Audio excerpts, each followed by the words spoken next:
اپنے فرما بردار بندوں کے لیے اس میں اس نے احکام کو ترتیب فرمائے، اور سرکس اور باغی بندوں کو بھی اللہ سبحانہ و تعالیٰ نے سنورنے کا موقع عطا فرمایا۔ عام طور سے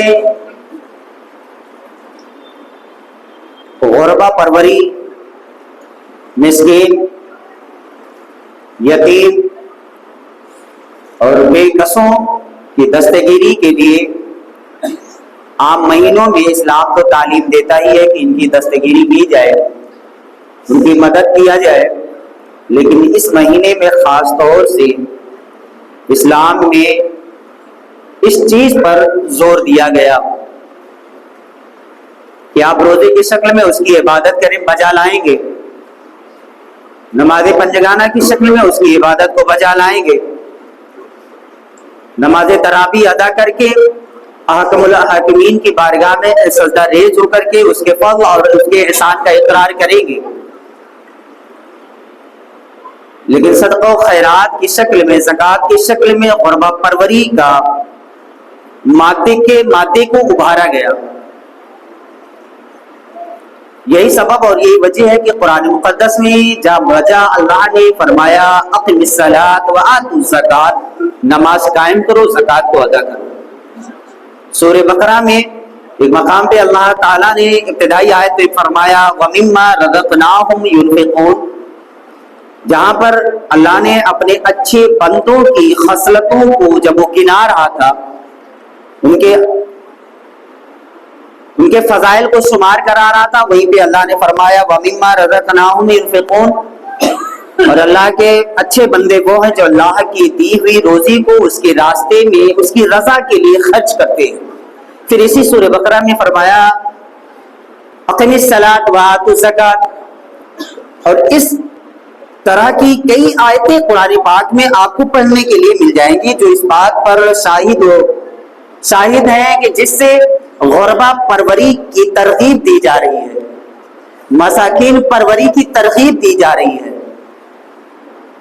ماہ رمضان عمومی طور سے یہ عبادت کا مہینہ ہوتا ہے، اللہ کی بندگی کا مہینہ ہوتا ہے، لیکن اگر دیکھا جائے تو یہ غربا پروری کا بھی مہینہ ہے، ان کی ہمدردی حاصل کرنے کا مہینہ ہے، ان سے سبق حاصل کرنے کا مہینہ ہے، اور اللہ کا فضل اور اس کا احسان ماننے کا مہینہ ہے۔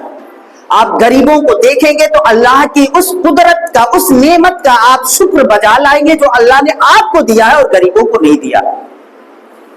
آپ ان کی کمتری کو دیکھیں گے تو رب کے اس احسان اور اس نعمت کا شکر ادا کریں گے جو رب نے آپ کو دیا ہے اور غربا کو نہیں دیا ہے، مساکینوں کو نہیں دیا ہے، یتیموں کو نہیں دیا ہے۔ تو یہ عام طور پر احوال نفس کے سنوارنے کا بھی مہینہ ہے، تخیلات کو برقرار رکھنے کا مہینہ ہے، غربا پروری کا مہینہ ہے، عبادت بجا لانے کا مہینہ ہے، نفس کو سنوارنے کا مہینہ۔ یہ تمام تر باتیں اپنی جگہ پہ مسلم ہیں۔ آج کے جمعہ میں میں آج چند باتیں کرنا چاہوں گا۔ ہم اور آپ اس مہینے میں روزہ بھی رکھتے ہیں، تلاوت قرآن بھی کرتے ہیں اور نماز تراویح بھی پڑھتے ہیں۔ بعض لوگ نماز تراویح 8 رکعت پڑھتے ہیں یا شاید ان میں ان کا اختلاف ہے، لیکن عمومی طور پر ہم اہل سنت 20 رکعت تراویح پڑھتے ہیں۔ لیکن آج کے وقت میں ایک بڑا المیہ اور پیدا ہوا ہے، 20 رکعت پڑھنے کے لیے مسجدوں میں حاضر ہوتے ہیں۔ علاقے بھر کی اکثر مسجدوں سے یہی خبر ہے کہ نماز تراویح میں بڑی زیادہ ہردنگیاں ہوئی ہیں۔ اپنے بچے ہوتے ہیں، اپنا سماج ہے، قوم مسلم ہے، مسجد میں آئے دھکا ادھر سے مارے تو پوری صفیں گر رہی ہیں، ایک دو بالٹی پانی لا کر کے کسی کم تر آدمی پہ پھینک دیا جا رہا ہے جو حالت نماز میں کھڑا ہوتا ہے۔ پورے علاقے کی یہ خبریں ہیں۔ آج جانتے ہیں اخبارات اور خبروں کے ذریعے سے جو ہم لوگ پورے ہندوستان کی اپ ڈیٹ پڑھ رہے ہیں، خبریں پڑھ رہے ہیں، دیکھ رہے ہیں، مشاہدات جو ہیں، شاہد ہیں، جو اسے دیکھنے کے بعد اور دینیات کی کتابیں پڑھنے کے بعد اللہ رسول کی فرامین کو پڑھ کر کے ہم اپنی حالتوں کو جب سامنے رکھ کر کے قیاس کرنے کی کوشش کرتے ہیں، سمجھنے کی کوشش کرتے ہیں کہ اللہ ہم کس جگہ پہ آ کر کے کھڑے ہیں، ہمارا اسٹیٹس کیا ہے, ہم کس لیول پہ پہنچے ہیں. کل 17 رمضان گزرا. آپ جانتے ہیں 17 رمضان کو اسلام کی ایک بہت بڑی جنگ لڑی گئی تھی جسے جنگ بدر کہا جاتا ہے. 313 مسلمان نکلے تھے اسلام کی سربلندی کے لیے. فقط روئے زمین پہ بس وہی 313 مسلمان تھے ہی, مٹھی بھر. اور وہ جو مٹھی بھر تھے نا, وہ ان میں سے کئی ایسے تھے کہ کئی دن کے بھوکے تھے. کسی کے پاس چپلیں نہیں ہے, پیر پا پیادہ, تپتی ریت, پتھر جلتے ہوئے, لڑنے کا ہتھیار بھی نہیں تھا, کچھ بھی نہیں, بے بس بے کس, انتہا کی مفلسی, بے کسی انتہا ان کے جسموں سے پھوٹ کر کے ظاہر کر رہی تھی کہ بڑی ہی مفلوج ہے. ان کے پاس صرف ایک چیز تھی, ایک ہی ہتھیار تھا, ایک ہی قوت تھی, وہ ایمان کی تھی. 17 رمضان المبارک بدر کا میدان سجا دیا گیا تھا. ہزار یا 1200 مشرکین ایک طرف تھے, 313 ایک طرف تھے. میں اس جگہ پہ میں نے بھی نماز پڑھنے کی سعادت حاصل کی جہاں پہ حضور کا خیمہ لگا تھا. اور حضور اس خیمے میں سجدہ ریز ہو گئے, اور حالت سجدہ میں مصطفیٰ جان رحمت رب کی بارگاہ میں کہہ رہے تھے, میرے رب یہ مٹھی بھر ہے, 313 ہے, اب اگر یہ آج مار دیے جائیں گے تو پھر روئے زمین پر تیرا کوئی نام لینے والا نہیں رہے گا, تیرا کوئی نام لینے والا نہیں بچے گا. اگر یہ آج ختم کر دیے گئے تو اب قیامت تک تیری توحید کا گن گانے والا کوئی نہیں ہوگا. کہاں ہے وہ لوگ جو یہ کہتے ہیں کہ اللہ تعالیٰ اور بھی مصطفیٰ کو پیدا کر سکتا ہے؟ کیا رب کو یہ قدرت نہیں تھی کہ وہ کسی اور بندے کو لے آتا جو اس کی توحید بیان کرتا, جو اس کی عبادت کرتا؟ لیکن یہ ناز بندگی بتا رہی ہے, یہ ناز محبوبیت رب کی بارگاہ میں عرض کر رہی ہے, میرے رب یہ میں تیرا محبوب ہوں, اور یہ تیرے محبوب کے فالوور 313 ہیں. اور پھر آپ جانتے ہیں جس یقین کے ساتھ وہ 313 میدان بدر میں اترے تھے, پھر اللہ تعالیٰ نے ان کی مدد کے لیے فرشتوں کو بھیجا. جبل ملائکہ, آپ پہنچیں گے جب بدر جائیں گے تو راستے میں آپ کو پہاڑ ملے گا جبل ملائکہ, جو بالکل ریت کا پہاڑ ہے. کہتے ہیں کہ اسی پر فرشتوں کا نزول ہوا تھا. فرشتوں کے ذریعے سے رب نے ان 313 مسلمانوں کی مدد فرمائی. اور پھر اسلام کا وہ غلبہ ہوا کہ شمال سے جنوب, مغرب سے مشرق, 4 جانب اسلام کا قلقلہ پھوٹا اور پھیلا. بڑی مقبولیت ہوئی. لیکن آج جس صدی میں ہم یہاں پر آپ کے سامنے محو تکلم ہیں, گفتگو ہیں, ہم نے وہ بھی تاریخوں میں پڑھا ہے کہ 600 سال 800 سال اسلامی سلطنتیں برقرار تھی. فرانس کا نام آپ نے بھی سنا ہوگا, سمرقند کا نام بھی پڑھا ہوگا, بخارا کا نام پڑھا ہوگا, ہے نا. یہ تمام ملک ایسے. فرانس میں 600 سال یا 800 سال اسلامی سلطنت تھی. فرانس آج عیسائیوں کا ملک ہے. 600 سال یا 800 سال اسلامی سلطنت تھی. ابھی ادھر اسلام نہیں ہے, جانتے, وہاں پہ سب سے پہلے مدرسے کو ختم کیا, مدرسے بند, اسلام ہجرت کر گیا. آج آپ کی کیفیت ہے کہ آپ اپنی عبادت گاہوں میں آتے ہیں جہاں دھکے بازیاں ہو رہی ہیں. مستنڈے لڑکے جنہیں تعلیم اسلام سے وابستہ ہونا تھا, آج وہ مسجدوں میں آ کر کے بےہودگیاں پھیلا رہی ہیں. اور اچھے بوڑھے بھی ہوتے ہیں, جوان بھی ہوتے ہیں, سماج کے سربراہ بھی ہوتے ہیں, لیکن منہ میں دہیاں جبھی ہوتی ہیں کہ کوئی کسی کے خلاف بول نہیں سکتا, کڑائی تھام نہیں سکتا. وہاں پہ مردانگی پانی پینے چلی جاتی ہے, وہاں پر سربراہی پانی پینے چلی جاتی ہے. پورے علاقے کے مسجدوں کا آپ جائزہ لے لیں اس رمضان میں, ہر جگہ کی یہ خبریں ہیں.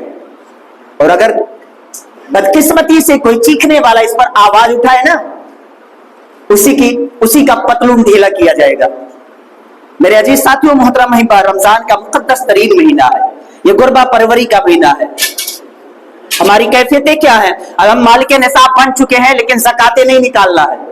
اور یہ ایسی سچائی ہے, آپ فردن تحقیق کر لیں یا اجتماعی تحقیق کر لیں, آپ मालिक निसाब हैं लेकिन ज़कात नहीं निकालना आपको, और फिर आपको ये खुशियां मनाना है कि बस हम जन्नती हैं, या इस्लाम को इतना कमजोर क्यों किया जा रहा है, इस्लाम के मानने वालों को इतना जलील क्यों किया जा रहा है।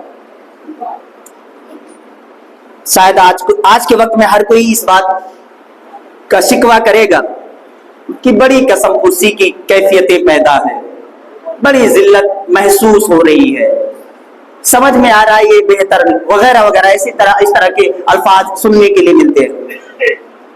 ऐसा हुआ क्यों, ऐसा हो क्यों रहा हमारे साथ। गालबन किसी ने कहा था किसी मौके पर कि बढ़ी जो फसले सितम तो अजाब आएगा, बढ़ी जो फसले सितम तो अजाब आएगा, किसी भी शक्ल में आए अजाब आएगा, किसी भी शक्ल में आए अजाब आएगा। आज बुखारा से जब इस्लाम बुखारा से रुखसत हुआ, ऐसे आसानी से नहीं रुखसत हुआ। समरकंद से इस्लाम को निकाला गया तो ऐसे ही नहीं निकाला गया। फ्रांस से इस्लाम को हिजरत करना पड़ा तो ऐसे ही नहीं, कुछ तो वजह रही है। आप जानते हैं तारीख है, आपने वो भी पढ़ा होगा, आप पढ़िए बिदाया वन निहाया, अल बिदाया वन निहाया। बगदाद ही में एक ही दिन में 8-8 लाख लोग मुसलमानों को कत्ल किया गया था, इलाकों खाने कत्ल किया था। ऐसे ही नहीं हुआ था, कुछ तो वजह रही होगी। हाँ, वजह यही रही होगी कि मस्जिदों को खेल तमाशा बना दिया गया होगा। उस दौर में भी, उस टाइम में भी दीन को पामाल किया जा रहा हो, कोई और अज्ञान नहीं बल्कि अपने लोग, वो जो दाढ़ी टोपी वाले हैं, वो जो कलमा और कुरान वाले हैं, वो जो नमाज और रोजा वाले हैं, नमाज के लिए आते हैं मस्जिदों में, खेल और तमाशा हो रहा। इफ्तार के नाम पे आते हैं, बेरोजगार होते हैं, बगैर रोजा के होते हैं और इफ्तार करने मस्जिदों में आते हैं, खेलने कूदने मस्जिदों में आते हैं। आप जानते हैं इस्लाम का कानून बुलूगत से शुरू हो जाता है, बालिग होने से शुरू होता है। उमूमी तौर पर बच्चियों के लिए 8-9 साल, 8 या 9 साल, और बच्चों के लिए 10 या 11, शायद कि कुछ बच्चों के लिए 12। उससे पहले उन्हें तालीमात इस्लाम से वाबस्ता करना पड़ता, तैयार उन्हें करना पड़ता, उन्हें तमाम जरूरी चीजें उनके दिलो दिमाग में बिठाई जाती हैं। और आज के टाइम में आप देखें, अब्बा अम्मा को ही नहीं पता है कि आदाब मस्जिद क्या है, अब्बा अम्मा ही को नहीं खबर है कि मस्जिद के हुक्म क्या है। बड़े बड़े अब्बा अम्मा तो छोड़िए, बड़े बड़े खूबसूरत बुढ़ों को भी नहीं पता है कि आदाब मस्जिद है क्या, यहाँ पे हमें जोर से बोलना है कि नहीं बोलना है, हमें चीखना है या नहीं चीखना है, अपनी जरूरत की बातें हमें जोर से बोलना है या नहीं बोलना है। मस्जिद में हम रहे तो किस हिसाब से रहे, किस कदर रहे, हम किसी को कुछ समझाना चाहे तो कैसे समझाएं। आज हमने मस्जिदों के अहकाम को खुद पामाल किया, हमने मस्जिदों को खुद वीरान किया, मदरसों को खुद, वो अल्फाज में बोलना नहीं चाहता, अभी बोलना वो जल्दबाजी होगी, मदरसों को हमने ही लूटा है। बढ़ी जो फसले सितम तो अजाब आएगा। अगर आप आज भी नहीं सुधरे, आपने अपने अहवाल की खबरगिरी आज भी ना की, तो किसी भी शक्ल में आए अजाब आएगा, किसी भी शक्ल में आए अजाब आएगा। तो फिर ये कोई कहे कि शायद ऐसा नहीं होना चाहिए था, हम तो ऐसे हैं। अच्छा बनने के लिए बदर की तरह ईमान पैदा करना पड़ेगा, असहाबे बदर की तरह ईमान पैदा करना पड़ेगा, और आला के लिए आला अपने अंदर ज़र्फ पैदा करना पड़ेगा। कम ज़र्फ बनेंगे तो आप पस्ती में जाएंगे, कम ज़र्फ रहेंगे जलील किए जाएंगे, और आला ज़र्फ बनेंगे तो हर दौर में आप कामयाब रहेंगे, आप तन्हा होंगे कामयाब होंगे।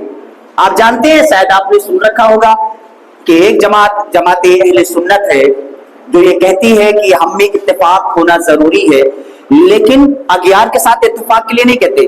किसी भी अहले सुन्नत जिसने तालीम हासिल की हो, अहले सुन्नत की पढ़ा हो, कुछ शऊर उसका बालिग हो, उससे कहिए कि आप फिरक़े बातिला से इत्तेहाद की बात पर इत्तेफाक रखते हैं, तो वो कहेगा कि अजी हम तन्हा ही काफी हैं, हम तन्हा ही काफी हैं।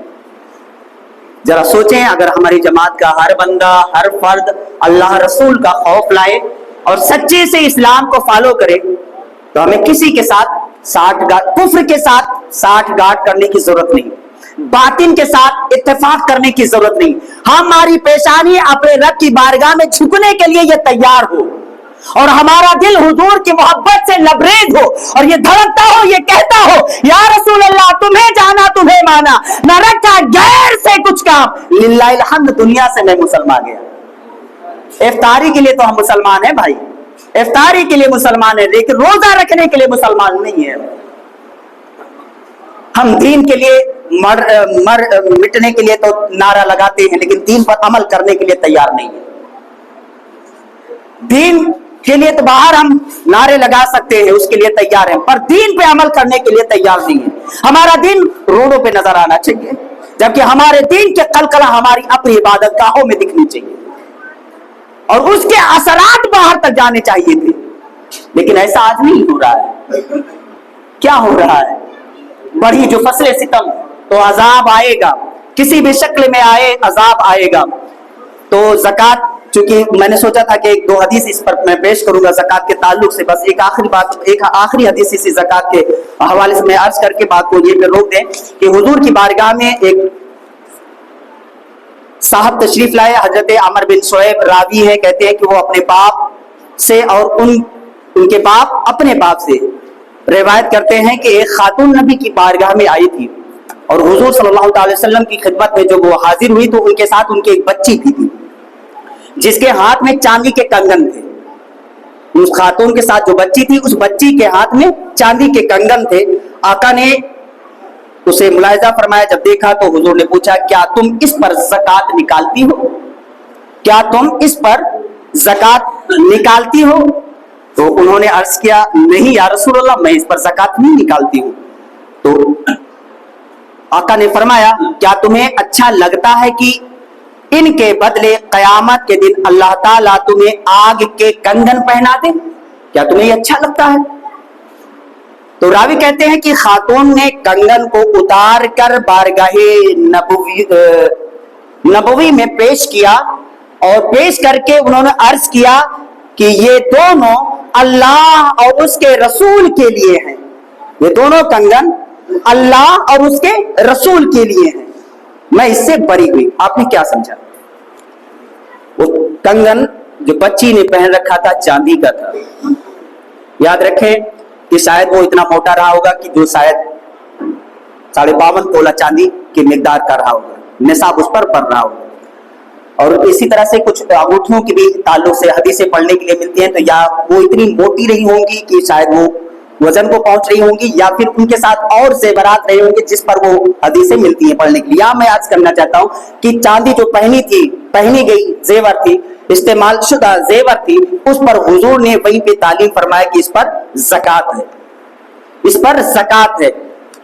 और वो जानती थी कि हम नहीं अदा कर सकते, तो उससे वो बरी जिम्मा हुई, दे दिया अल्लाह रसूल की बारगाह में, उनकी रजा के लिए दे दिया। और आज हम हैं और आप हैं। 2.5% इस्लाम ने इसीलिए रखा ताकि इस माल के जरिए से जो इस समाज के गरीब होंगे, मिस्कीन होंगे, कमजोर तबका होगा, कैदी होंगे, ये उनके लिए काम में आएगा। और यही वजह है कि आप इब्तिदा इस्लाम से और कुछ अरसों तक की तारीख ही पढ़ेंगे तो ज़कात को वसूल करने के लिए बाकायदा एक निजाम मुतय्यन किया गया था और ज़कात की रकम इकट्ठा की जाती थी, महसूल लगाए जाते थे कि ज़कात की रकम ला करके जमा करें।